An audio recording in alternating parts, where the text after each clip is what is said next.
Job లేక ఇబ్బంది పడుతున్నారా? అయితే మెడికల్ కోడింగ్ మీకు మంచి ఆప్షన్. వెంటనే కాల్ చేసి కోర్సులో జాయిన్ అవ్వండి. నమస్తే రమగారు. నమస్తే జయ. రమగారు, దెయ్యం కథ ఒకటి చెప్పండి. చాలా రోజులైంది కదా. అవును. సరే చెప్పు. ఒక పల్లెటూరులోనట ఓ వీరయ్య మంగమ్మ అని భార్యాభర్త ఉండేవాళ్ళు. అయితే వీరయ్య చాలా సాధు మనిషి, గంగిగోవు లాంటి వాడు. వీళ్ళకు ఒక కొడుకున్నాడు, వాడి పేరు రాజయ్య. అచ్చు వాళ్ళ నాన్నలేనే ఉండేవాడు. అందుకని చూస్తే వాళ్ళ నాన్నే నడుస్తున్నట్టు ఉండేది. వీళ్ళు ఏదో చిన్న పొలము, చిన్న వ్యవసాయం చేసుకుంటూ బాగానే ఉండేవాళ్ళు. ఒకనాడు పొద్దున్నే పొలం వెళ్ళిన వీరయ్య సాయంకాలానికి శవమై తిరిగి వచ్చాడు. పాప పాము గరిచి చనిపోయాడు. చనిపోయేసరికల్లా ఇక ఇంటికి తీసుకొచ్చారు. లేకపోతే ఏముంది పాపం, బాధపడతారు, ఇంక చేయగలిగేది ఏం లేదు కదా. ముందే తెలిస్తే ఏ మంత్రమో మా ఇంకోటో తావిదో గట్టించే వాళ్ళు ఏమీ రాలేదు. శవమే వచ్చింది ఇంటికి.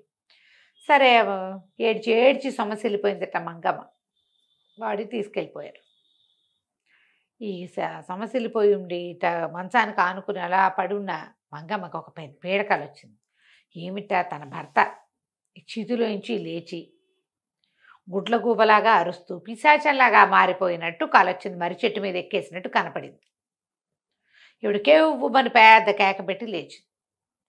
చుట్టుపక్కల అందరూ బోధార్చడానికి అమ్మలక్కలు చేరుతారుగా, ఏమిటమ్మా ఏమైందమ్మా ఏమైందమ్మా ఎందుకమ్మా అంటే, మా ఆయన దయమైనట్టు కలొచ్చింది పెద్దక్కయ్య అని ఆ అక్కయ్యకి చెప్పింది. అయ్యో అయ్యో ఇటగలొచ్చింది చెప్పుకున్నారు. వీరయ్య చచ్చి దయమయ్యాడు పాపం అని కూడా చెప్పేసుకున్నారు. అయిపోయింది. ఇది జరిగిన 3వ రోజున శ్మశానం దగ్గరున్న మర్రి చెట్టు మొదట్లో ఒక వ్యాపారి ఇంచుమించుగా శోషొచ్చి పడిపోయి చచ్చిపోయినంత పని అయ్యి గుడ్లు వెనక్కి వెళ్ళిపోయినట్టుగా ఉన్నవాడిని ఒకడిని పట్టుకొచ్చారు ఊళ్ళో జనం. ఆ వ్యాపారి ఎవరు?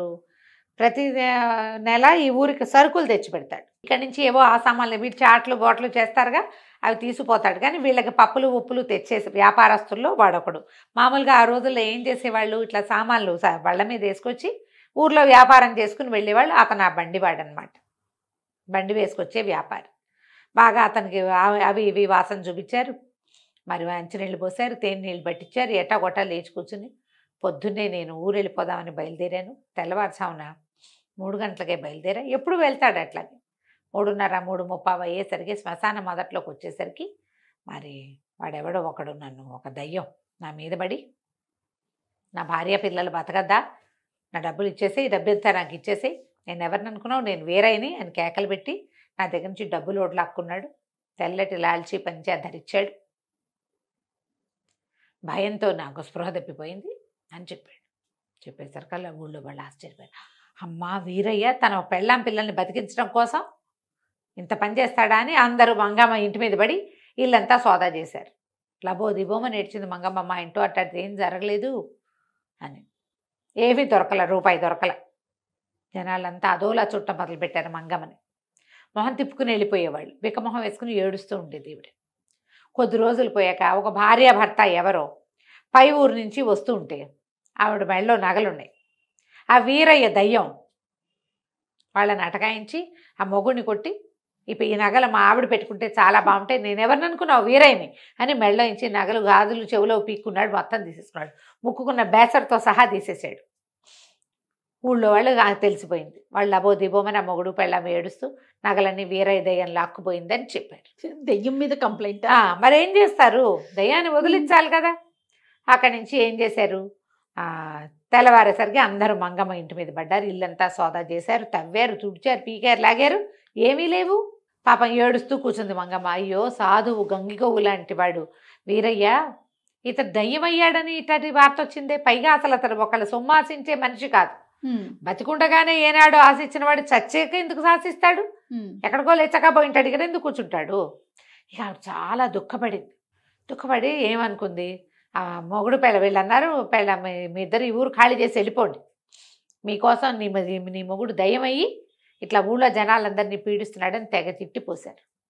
ఈవిడ అనుకుంది, అర్ధరాత్రి వెళ్ళి మొగుడు దయ్యం కనపడుతుందేమో, వాడితోటి మాట్లాడదాం, ఇట్లాంటి పని చేయబాక, నువ్వేమీ ఇవ్వక్కర్లేదు, నేను పిల్లాడు ఎట్టగొట్ట బతుకుతాము, ఇట్లా ఊళ్ళ నుంచి వెళ్ళగొట్ట ఎలాగా చేయబాక అని చెబుదామనుకుంది.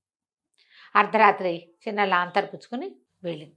వెళ్ళేసరికల్లా దీనికి ఈవిడికి ఏం కనపడింది, ఒకడెవడో మర్రి చెట్టు మీద నుంచి ఒక లాల్చీ పైజమా వేసుకున్నవాడు, పైజమా కదా లాల్చీ పంచా కట్టుకున్నవాడు, తెల్ల ధోతి, తెల్లటి లాల్చీ లాంటిది షరాయి లాంటిది ఏదో వేసుకున్నాడు. అది దిగుతూ, ఏ ఎవరు నువ్వు, అదంతా డబ్బంతా ఇక్కడ పెట్టు, నీ దగ్గర ఏముందో ఇక్కడ పెట్టు, నా పెళ్ళాం పిల్లలు బతకద్దా, నేను ఎవరనుకున్నావు, వీరయ్యని అని కేకలు పెట్టాడు. తెల్లబోయింది. ఈ గొంతు వీరయ్యది కాదే, పైగా ఈనాడు అతను ఇట్లా షరాయిలవి వేసుకున్నవాడు కాదు, ఎవడో నా భర్త పేరు పాడు చేసేస్తున్నాడని అర్థమైంది. ఈ అమ్మాయికి మొదటి రోజు కళ వచ్చింది కదా, ఆ కళని విన్నవాడెవడో ఈ పని చేస్తున్నాడు.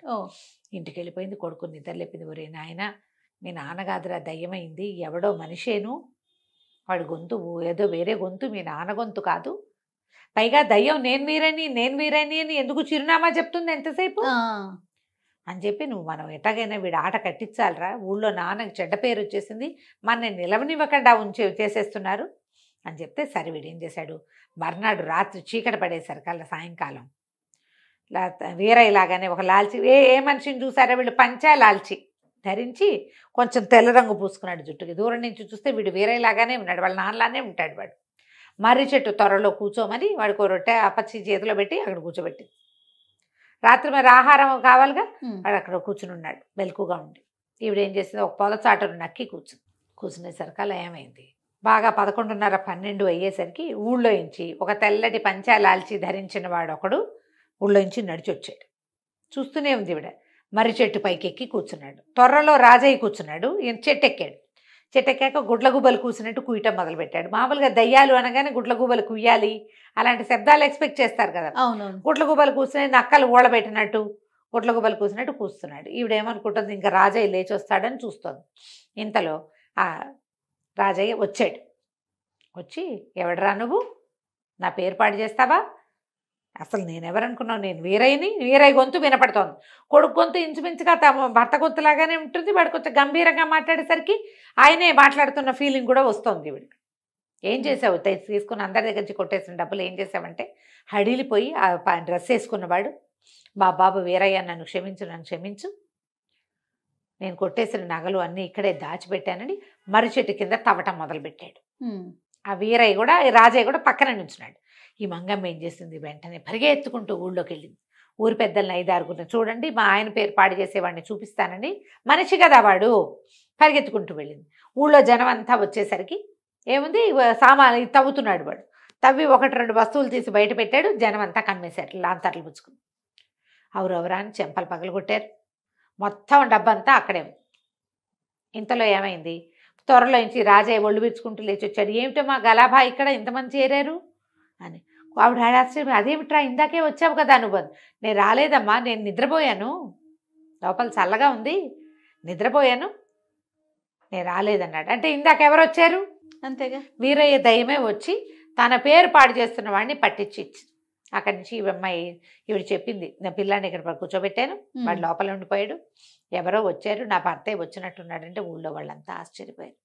వీరయ్య తన పేరు చెడిపోతుంది, తన భార్య పిల్లల్ని మనం నిలవనివ్వకుండా చేస్తున్నామని అతనే వచ్చి కాపాడుకున్నాడని, అయ్యో మమ్మల్ని క్షమించు వీరయ్య అని అందరూ దండాలు పెట్టారు. మమ్మల్ని క్షమించు, మేము పొరపాటు పడ్డాం, నువ్వు మంచివాడు అని తెలిసినా కూడా దయ్యం అయ్యావని నమ్మాము. ఇటకే కదా ఆత్మలు అదని నమ్మిస్తారు. అవును, నిజంగా ఉందా లేదు, ఉంది, ఆత్మ ఉంది, కానీ అది ఏ హాని చేసే ఉద్దేశంలో లేదు. అవును, మేలు చేసేందుకే అదొక ప్రయత్నం చేసింది. అంటే ఇప్పుడు దయ్యాలు లేవని చెప్పట్లా నేను, ఆత్మలు ఉన్నాయి. వీరయ్య ఆత్మే వచ్చింది అక్కడికి, వచ్చి ఈ దొంగని పట్టించింది. ఆ తర్వాత ఇంకా ఊరి వాళ్ళు ఎప్పుడు అలాంటివి నమ్మకంగా ఉన్నారు. ఎవరి వస్తువులు వాళ్ళకి ఇప్పించి ఈ మంగమ్మకి రాజయ్యకి క్షమాపణలు చెప్పి, మీరు ఈ ఊళ్ళోనే ఉండండి అని చెప్పి మేమందరం చేతనాన్ని సాయం చేసి, పిల్లాడు కొంచెం పెద్దవాడయ్యి బాగా సంపాదించుకునేలాగా చేస్తామని ఊళ్ళో వాళ్ళంతా సాయం చేసి వాళ్ళని పైకి ఎక్కించారు. కథ కంచికి మనం ఇంటికి. నమస్తే రమ్మగారు. నమస్తే జయ.